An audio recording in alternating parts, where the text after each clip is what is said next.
الحمد لله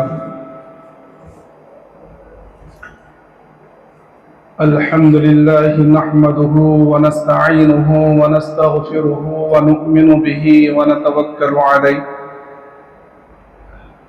ونعوذ بالله من شرور أنفسنا ومن سيئات أعمالنا من يهد الله فلا مضل له ومن يضلله فلا هادي له ونشهد أن لا إله إلا الله وحده لا شريك له ولا نظير له ولا معين له ولا مشير له ولا مثال له ولا مثل له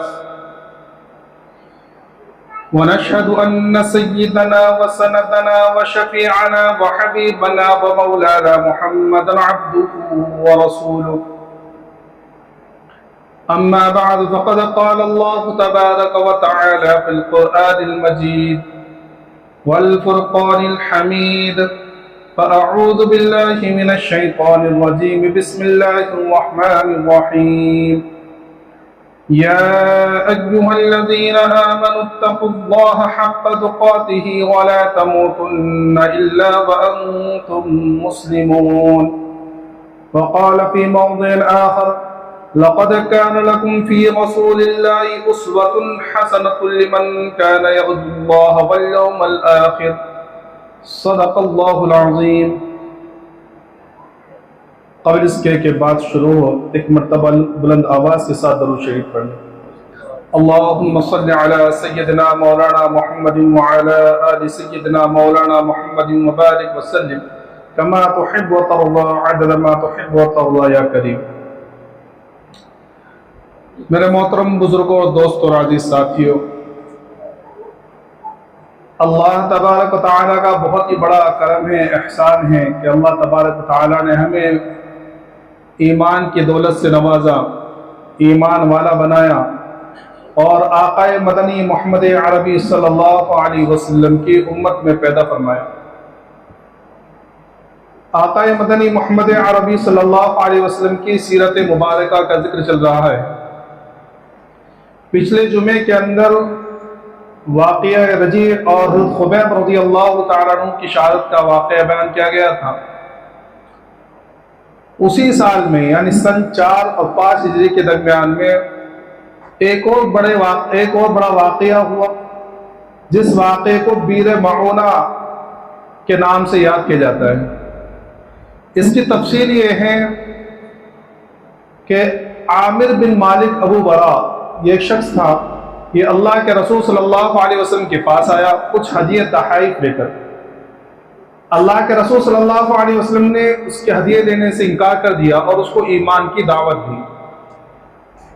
تو وہ ایمان تو نہیں لایا، لیکن اللہ کے رسول صلی اللہ علیہ وسلم سے کہنے لگا کہ آپ جو ہے کچھ لوگوں کو، ایک جماعت کو جو ہے اہل نجد کی طرف بھیجیے اور ان کو اسلام کی دعوت دیجیے، ہو سکتا ہے کہ وہ لوگ اسلام لے آئے، ایمان لے آئے. اللہ کے رسول صلی اللہ علیہ وسلم فرمایا کہ مجھے اہل نجد کی طرف سے جو ہے اندیشہ ہے.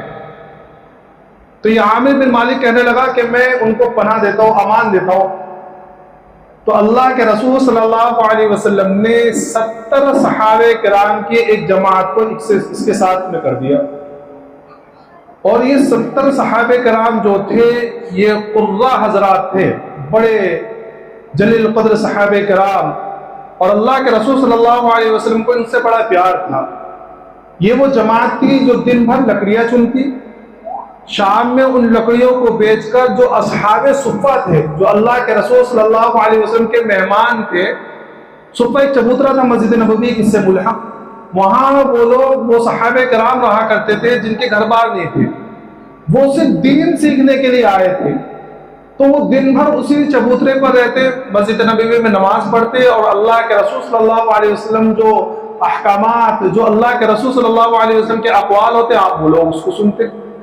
تو ان کا کام بس یہی تھا کہ علم حاصل کرنا. تو یہ 70 صحابہ کرام بھی انہی اصحاب صفہ میں سے تھے اور ان لوگوں کے لیے جو ہے لکڑیاں چنتے تھے دن بھر. شام میں ان لکڑیوں کو بیچ کر جو پیسے جمع ہوتے ان سے اصحاب صفہ کے لیے کھانے کا انتظام کرتے اور رات کے وقت میں کچھ حصہ سیکھنے سکھانے میں لگاتے اور کچھ حصہ تہجد میں اللہ کی عبادت میں لگاتے. ان کو قرہ کہا جاتا تھا۔ تو یہ لوگ جب وہاں سے چل کر بیر معونہ یعنی معونہ کا جو کنواں ہے وہاں پہنچے، تو وہاں جو بنو عامر کا سردار تھا عامر بن طفیل، یہ اصل میں یہ جو شخص تھا نا جس نے اللہ کے رسول سے 70 صحابہ کرام کو بھیجنے کی گزارش کی تھی، اس کا بھتیجا تھا عامر بن مالک کا۔ تو اس نے بدعہدی کی۔ اللہ کے رسول صلی اللہ علیہ وسلم نے ایک صحابی کو جو ہے ایک والا نامہ دے کر بھیجا، اپنا خط کہ جا کر اس عامر بن طفیل کو دے دینا۔ تو وہ صحابی جو ہے حرام ابن ملحان ان کا نام تھا، یہ اللہ کے رسول صلی اللہ علیہ وسلم کا والا نامہ لے کر، آپ کا خط لے کر عامر بن طفیل کے پاس پہنچے۔ لیکن یہ اتنا کمبخت تھا کہ کچھ بات کرنے سے پہلے ہی اس نے جو ایک شخص کو اشارہ کیا اور اس نے زور سے نیزہ پیچھے سے مارا جو آر پار ہو گیا، اور حرام بن ملحان وہیں شہید ہو گئے۔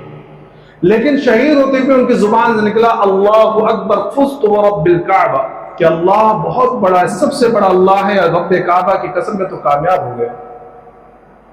اس کے بعد اس عامر بن طفیل نے لوگوں کو ابھارا کہ ان 70 صحابہ کرام کے اوپر حملہ کر دیا جائے۔ تو جو اس قبیلے کے لوگ تھے انہوں نے تو کہا کہ بھئی تمہارے چچا نے ان کو اپنے امان میں دیا ہے، ہم تمہارے ساتھ نہیں ہیں۔ لیکن یہ پھر بھی نہیں مانا، اس نے زکوان، رعل، عصیہ، دوسرے قبیلے بنو سلیم، ان لوگوں کو ابھارا، یہ لوگ تیار ہو گئے اور وہاں پہنچ کر ان 70 صحابہ کرام کے اوپر حملہ کر دیا، سب کو شہید کر دیا۔ صرف کعب بن زید رضی اللہ تعالیٰ عنہ جو ان کو مردہ سمجھ کے چھوڑ دیا، حالانکہ ان کے اندر زندگی باقی تھی، اور وہ اس کے بعد میں تقریباً غزوہ خندق پہ جو ہے زندہ رہے۔ اور 2 صحابہ کرام جو ہے مویشی چرانے گئے ہوئے تھے، جو لوگوں کے جو جانور تھے وہ چرانے گئے ہوئے تھے، تو باقی کو ساروں کو ان لوگوں نے شہید کر دیا۔ تو یہ جو 2 صحابہ کرام تھے، تو ان لوگوں نے جب دیکھا کہ بھئی یہ کیا ہو رہا ہے، کہ وہاں پرندے ہوتے ہوئے دیکھے، تو یہ سمجھ گئے کہ انہوں نے کہا کہ بھئی کچھ نہ کچھ گڑبڑ ہے۔ تو یہ لوگ جب وہاں سے آئے تو دیکھا کہ سارے صحابہ کرام جو ہے بستر شہادت پر سوئے ہوئے ہیں۔ تو یہ جو 2 صحابہ کرام تھے، منذر ابن محمد اور عمرو ابن امیہ ضمری رضی اللہ تعالیٰ عنہ، تو انہوں نے آپس میں مشورہ کیا کیا کرنا چاہیے۔ تو عمرو بن امیہ ضمری رضی اللہ تعالیٰ عنہ نے کہا کہ چلو اللہ کے رسول کو اطلاع کرتے ہیں۔ تو یہ جو دوسرے صحابی تھے منذر بن محمد، وہ کہنے لگے کہ اللہ کے رسول کو اطلاع تو ہوتی رہے گی، ہم شہادت کو کیوں چھوڑیں۔ تو یہ لوگ بھی جو ہے ان کے سامنے ڈٹ گئے۔ اب یہ منذر بن محمد تو شہید ہو گئے اور عمرو بن امیہ ضمری رضی اللہ تعالیٰ کو ان لوگوں نے گرفتار کر دیا اور جا کر جو ہے وہاں لے کے گئے۔ تو یہ جو عامر بن طفیل تھا، اس نے کیا کیا کہ بھئی میرے ماں نے جو ہے ایک غلام کو آزاد کرنے کا منت مانی تھی۔ حضرت عمرو بن امیہ ضمری کے آگے کے بال کاٹے اور ان کو چھوڑ دیا، سر کے بال کاٹ کے چھوڑ دیا کہ میں اپنی ماں کی طرف سے غلام آزاد کر رہا ہوں۔ ان شہید ہونے والوں میں ایک صحابی تھے جو حضرت ابوبکر صدیق رضی اللہ تعالیٰ عنہ کے آزاد کردہ غلام تھے، عامر بن فہیرہ یا عامر بن فہیرہ۔ تو ان کے بارے میں لکھا ہے کہ جب ان کو شہید کر دیا گیا تو ان کی زبان سے وہی لفظ نکلا فزت ورب الکعبہ، اور روایتوں میں آتا ہے کہ ان کی لاش کو، ان کے جسم کو جو ہے فرشتوں نے آسمان پر اٹھا دیا، ان کی لاش ملی نہیں، جسم ملا نہیں۔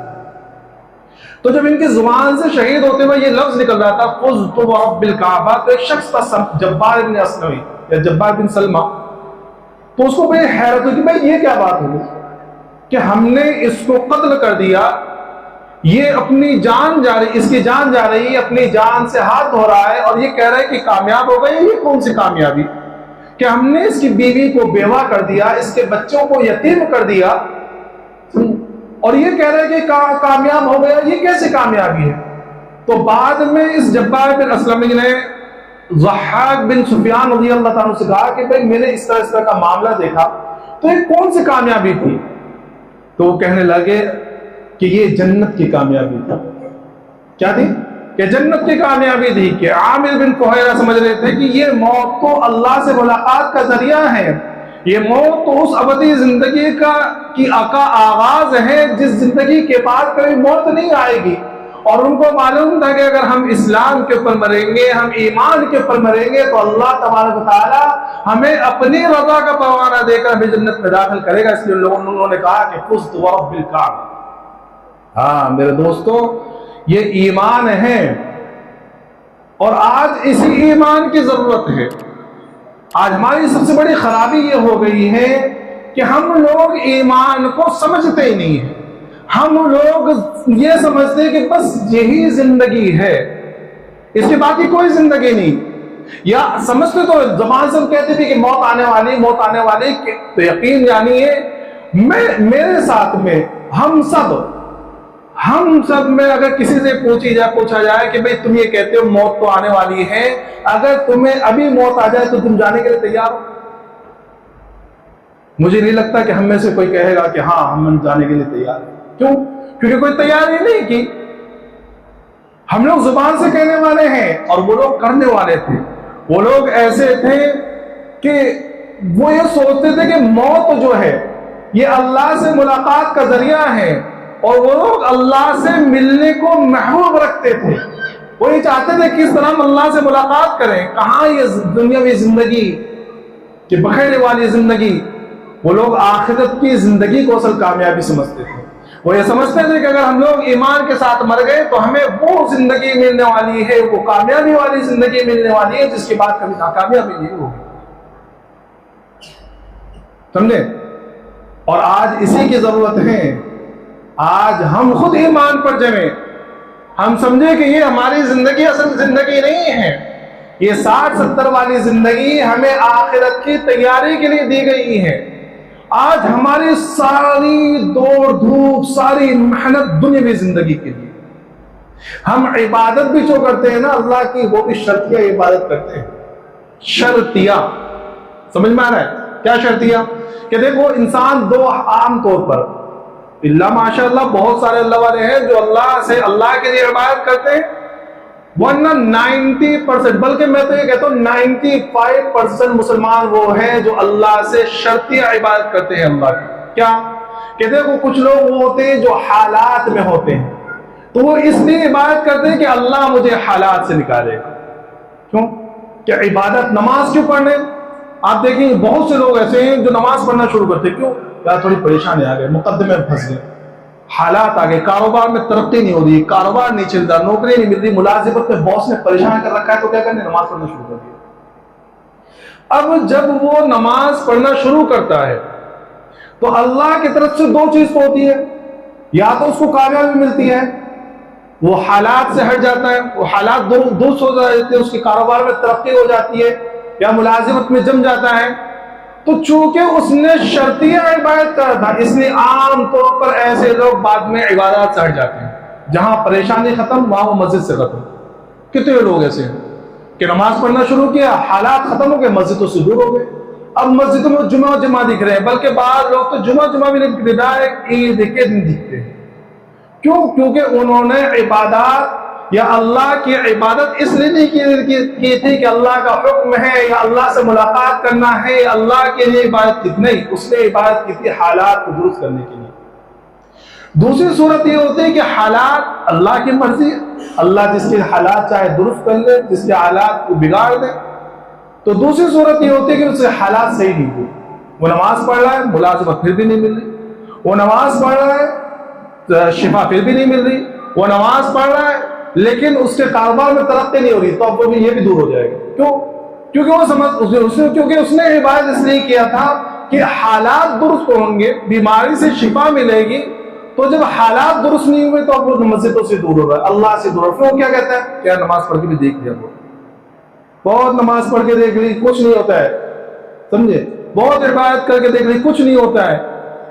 تو یہ آج کل ہمارا ماحول یہ بنا ہوا ہے. نہیں میرے محترم بزرگ دوستو, ایک بات ہمیشہ ذہن میں رکھیں, اس بات کو سمجھیں کہ ہم اللہ کے بندے محض ہیں. مطلب کہ حالات کچھ بھی آ جائے, حالات اچھے بھی آ جائے تو بھی ہم اللہ کے مخلوق ہیں, اللہ کے بندے ہیں. حالات بگڑ جائے تو بھی ہم اللہ کے بندے ہیں. اب حالات درست ہو جائے جب بھی ہم اللہ کو مانیں گے, حالات بگڑ جائے جب بھی ہم اللہ کو مانیں گے. سمجھ میں آ رہا ہے؟ اس چیز کو آپ ذہن میں بٹھا کے رکھیں کہ ہمیں حالات کے اعتبار سے اپنی عبادات یا اپنے ایمان کو نہیں بدلنا ہے. حالات کچھ بھی آ جائے ہمیں ایمان پر ڈٹے رہنا ہے, کیونکہ ایمان کوئی معمولی چیز نہیں ہے.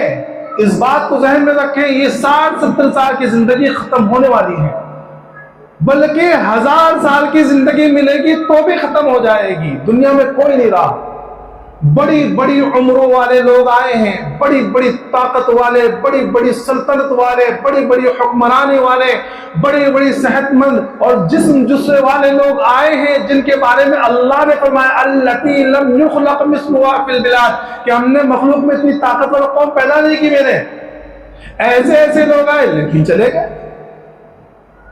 کوئی نہیں۔ آج قوم سمود، قوم عاد، بڑی بڑی طاقت والے، بڑے بڑے حرفت و صنعت والے سب چلے گئے، لیکن کامیاب وہ ہوا جو ایمان کے ساتھ گئے ہیں، چاہے ان کے پاس دنیا نہیں ہے۔ اکثر انبیاء کرام وہ لوگ تھے جو غریب تھے، گنتی کے انبیاء کرام وہ ہیں جن کو بادشاہت ملی ہے، جو مالدار تھے وہ بھی بطور معجزے کے، تاکہ امت کو پتہ چلے کہ بھئی نبی ہو کر بھی حکومت کو سنبھالا جا سکتا ہے، ورنہ غربت۔ خود آقا مدنی محمد عربی صلی اللہ علیہ وسلم سمجھے، جن کے بارے میں آتا ہے کہ اللہ کے بعد میں سب سے افضل شخصیت جو ہے وہ آقا مدنی محمد عربی صلی اللہ علیہ وسلم کی ہے، لیکن حالات کیا ہیں؟ حالات یہ ہیں کہ 4 دن فاقے سے گزر گئے، پیٹ میں ایک لقمہ نہیں گیا ہے، 2 مہینے گھروں کے اندر چولہا نہیں جل رہا ہے، کھانا نہیں بن رہا ہے، سمجھے؟ 2 مہینے گزارا گئے پر پانی پر، کھجور پر، اور فرماتی ہیں امی عائشہ رضی اللہ تعالیٰ عنہ اس کھجور کی قدر و قیمت بھی جب پتہ چلتی جب وہ کھجور بھی ختم ہو جاتی۔ ایک مرتبہ سیدنا علی رضی اللہ تعالیٰ عنہ کچھ کام کر لائے اور اتنا کمایا کہ اس سے 4 روٹی بنی، حضرت حسن حسین کی، سیدہ فاطمہ رضی اللہ عنہ کی، حضرت علی رضی اللہ تعالیٰ عنہ کی 4 روٹی بنی۔ تو وہ 4 روٹی بٹی آپس میں لی تو حضرت فاطمہ رضی اللہ تعالیٰ عنہ کو خیال آیا کہ ہائے میں تو کھا رہی، پتہ نہیں ابا جان نے کب سے نہیں کھایا ہوگا۔ تو حضرت فاطمہ رضی اللہ عنہ نے اپنی روٹی میں سے آدھی روٹی کا ٹکڑا توڑا، آدھا خود کھایا، اور آدھی روٹی کا ٹکڑا لے کر اللہ کے رسول صلی اللہ علیہ وسلم کی بارگاہ میں آئی اور آپ کو روٹی پیش کی۔ کہا کہ فاطمہ کیا لائی ہو؟ کہا ابا جان کچھ دن حضرت علی کچھ کما کے لائے تھی، 4 روٹی بنی ہے، 1 روٹی میرے حصے میں آئی تھی، اس میں سے میں آدھی آپ کے لیے لے کر آئی ہوں۔ اللہ کے رسول صلی اللہ علیہ وسلم نے وہ آدھی روٹی ہاتھ میں لی اور فرمایا کہ اے فاطمہ 4 دن کے بعد تیرے باپ کے پیٹ میں کوئی لقمہ جا رہا ہے۔ کن کا حال ہے؟ یہ ان کا حال ہے جن کے بارے میں اللہ کی طرف سے اعلان ہے کہ اے نبی جی آپ کہہ دیجئے احد پہاڑ کو سونے کا بنا دیا جائے گا، جن کے ہاتھ میں زمین و آسمان کی کنجیاں ہیں، اور آج ہم ذرا سے حالات پر گھبرا جاتے ہیں، ذرا سی پریشانی آئی فوراً اللہ کی ناشکری۔ تو میرے محترم بزرگ دوستو، کامیابی دنیاوی زندگی کی نہیں ہے، دنیاوی زندگی تو گزر جائے گی، خود ایمان پر جمے رہے، اپنی اولاد کو ایمان کے بارے میں بتلائیے۔ یاد رکھیے یہ زمانہ جو ہے قرب قیامت کا زمانہ ہے، ایمان کو بگڑنے میں زیادہ ٹائم نہیں لگتا ہے۔ آج ارتداد کی وبا پھیلی ہوئی ہے، کتنی ہماری بچیاں ہیں جو یونیورسٹیوں میں پڑھ رہی ہیں، کالجوں میں پڑھ رہی ہیں اور غیروں کے ساتھ ایمان کو چھوڑنے کے لیے تیار ہیں، کتنے ہمارے نوجوان ہیں جو ذرا سے حالات کے اوپر ایمان کو چھوڑ رہے ہیں۔ کیوں؟ اس میں ہماری غلطی ہے، ہم نے اپنے بچوں کو بھی لے کے نہیں بیٹھے، کبھی انہیں سمجھائے نہیں کہ بیٹا ایمان کیا چیز ہوتی ہے، ایمان کی اہمیت کیا ہے۔ میرے محترم بزرگ دوستو سمجھیے، ابھی بھی وقت ہے، اپنی نسلوں کو لے کر بیٹھیے، اپنی اولاد کو لے کر بیٹھیے، ان کو سمجھائیے، ان کو وقت دیجیے، ان کو لے کر بیٹھو کہ بیٹا 2 لقمے کم کھا لینا لیکن ایمان پر جمے رہنا۔ آج ہم لوگ کیا سمجھتے ہیں کہ اپنے بچوں کو ہم اچھے سے اچھا کھلا دیں، اچھے سے اچھا پہنا لیں، ہم نے تربیت کر دی، ہم سے پوچھ گچھ نہیں ہوگی۔ یقین جانیے اگر تم نے اپنے بچوں کو ریشم، دیباج، حریر اور بہترین سے بہترین کپڑے پہنا دیے اور ان کو بہترین سے بہترین کھانا کھلا دیا، بہترین ہوٹلوں میں لے جا کر، بہترین ڈھابوں میں لے کر جا کر کھانا کھلا دیا بہترین سے بہترین، لیکن ان کی ایمانی تربیت نہیں کی اور وہ دنیا سے ایمان کے بغیر چلے گئے، تو اللہ سب سے پہلے تمہارا گریبان پکڑے گا۔ اللہ تم سے یہ نہیں پوچھے گا تم نے اچھا کھلایا ہے، تم نے اچھا پلایا ہے نہیں پلایا، اللہ تم سے یہ پوچھے گا کہ تم نے اپنے بچوں کو ایمان سکھایا تھا کہ نہیں سکھایا تھا، یہ پوچھے گا۔ ہم کس گمان میں ہیں، کس گھمنڈ میں ہیں، ہم کہاں زندگی گزار رہے ہیں؟ تو خود بھی کچھ کم پہنیے، سستے کپڑے پہن لیجئے، دال روٹی پر زندگی گزار دیجئے، لیکن اپنے بچوں کی تربیت کیجئے، ان کو ایمان بتلائیے، ان کو لے کر بیٹھیے۔ سمجھ میں آ رہا ہے؟ تو صحابہ کرام کو معلوم تھا کہ اصل کامیابی کیا ہے، تو ان لوگوں نے کہا کہ مرتے ہوئے کہہ رہے فزت ورب الکعبہ۔ تو جب یہ واقعہ ہوا تو اللہ کے رسول صلی اللہ علیہ وسلم کو اطلاع ہوئی، اللہ کے رسول صلی اللہ علیہ وسلم کو بڑا صدمہ ہوا، کیونکہ یہ 70 صحابہ کرام میں نے بتلایا نا کہ قرہ حضرات سیکھنے سکھانے والے، اور اللہ کے رسول صلی اللہ علیہ وسلم کے سامنے بس آپ کے مسجد نبی میں پڑے رہتے، صحابہ صفہ میں سے ان کی خدمت بھی کیا کرتے تھے۔ تو اللہ کے رسول صلی اللہ علیہ وسلم کو اتنا صدمہ ہوا کہ آپ نے پورے 1 مہینہ جو ہے قنوت نازلہ یعنی فجر کی نماز میں ان قبیلے والوں کے لیے بددعا کی ہے، قنوت نازلہ پڑھ کر، اور نام لے کر زکوان، رعل اور عشیہ، بنو سلیم، ان لوگوں کا نام لے کر، اس قبیلوں کا نام لے کر جو ہے آپ نے بددعا کی۔ بعد میں پھر اللہ کی طرف سے حکم آیا اور ان لوگوں کا پیغام پہنچا، حضرت جبرائیل لے کر آئے کہ یا رسول اللہ آپ کے جو اصحاب شہید ہوئے تھے ان لوگوں نے آپ کو پیغام بھیجا ہے کہ اللہ ہم سے راضی ہے، ہم اللہ سے راضی، ہم بہت بہترین جگہ پر ہیں۔ سمجھ میں آ رہا ہے؟ تو ایک واقعہ یہ ہوا، اسی سال میں اللہ کے رسول صلی اللہ علیہ وسلم کے 2 نکاح اور ہوئے، ایک زینب بنت خزیمہ رضی اللہ تعالیٰ عنہ سے، اور دوسرا نکاح حضرت ام سلمہ رضی اللہ تعالیٰ عنہ سے۔ یہ ام سلمہ رضی اللہ عنہ پہلے ابو سلمہ کے نکاح میں تھی، ان کے وفات کے بعد میں جو ہے یہ اللہ کے رسول صلی اللہ علیہ وسلم کے نکاح میں آئی۔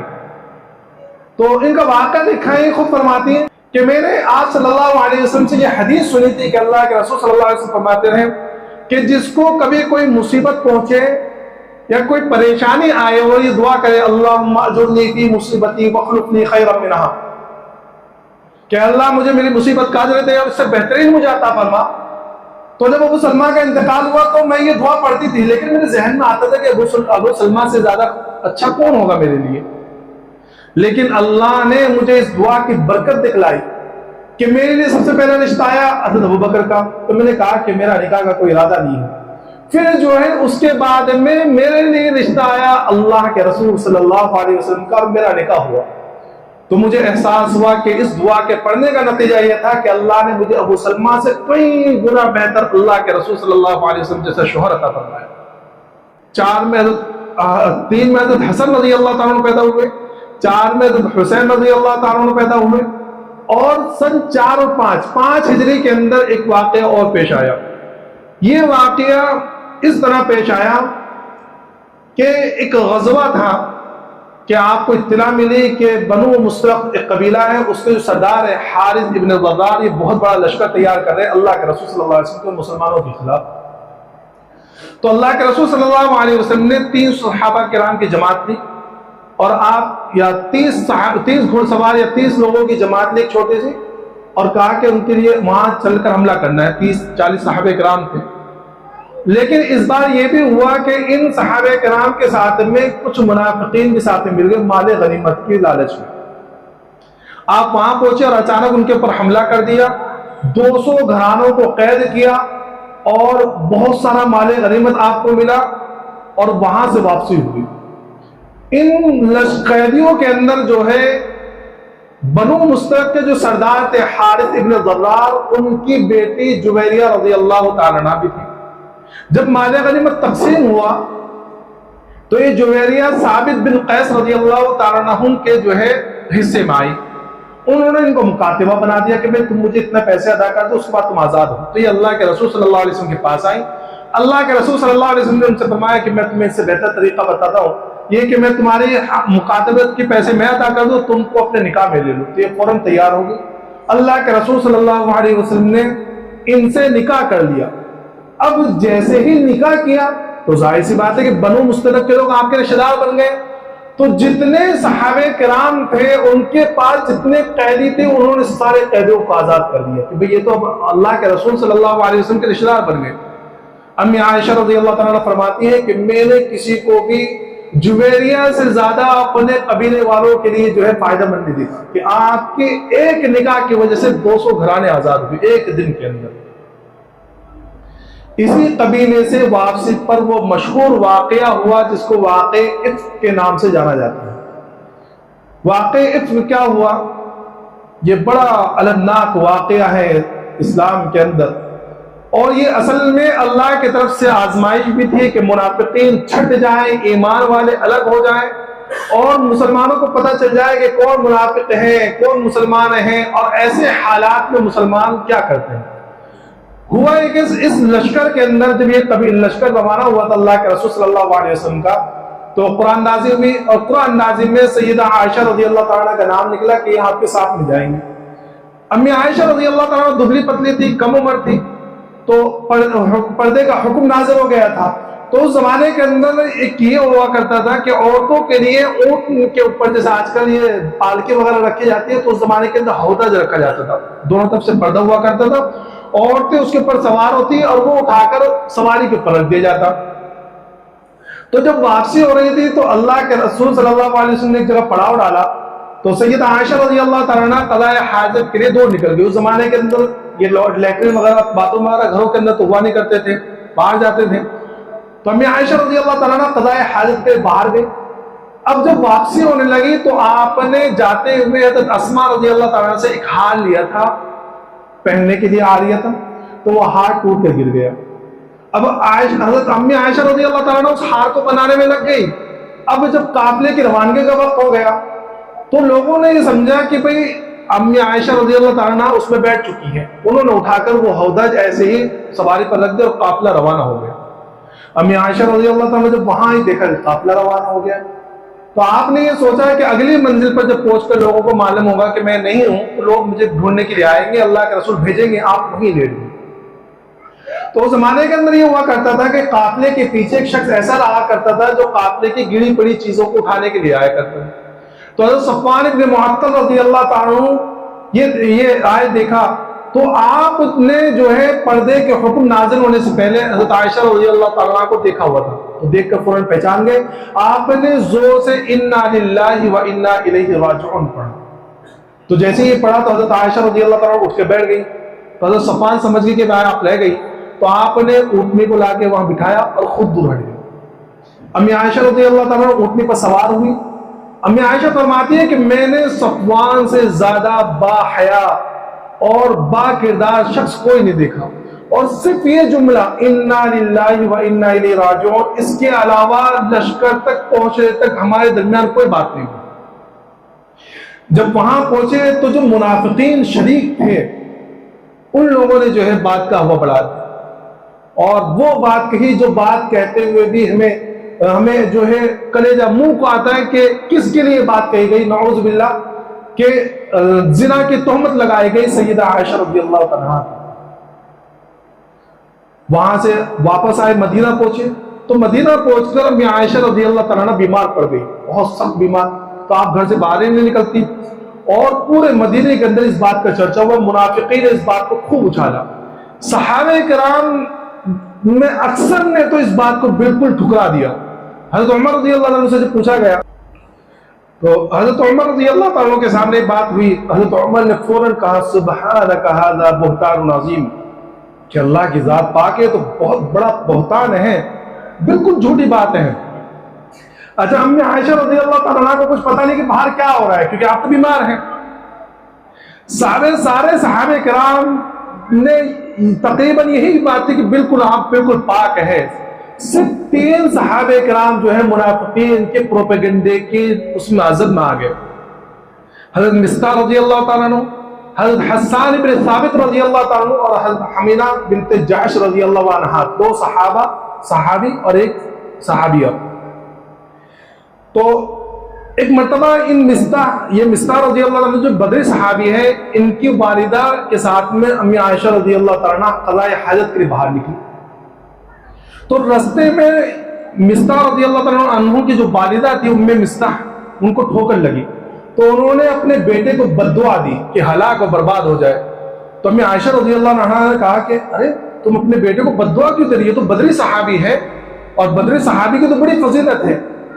تو وہ کہنے لگی کہ بھولی باری لڑکی، تمہیں پتہ نہیں کہ تمہارے بارے میں کیا بات پھیلائی جا رہی ہے؟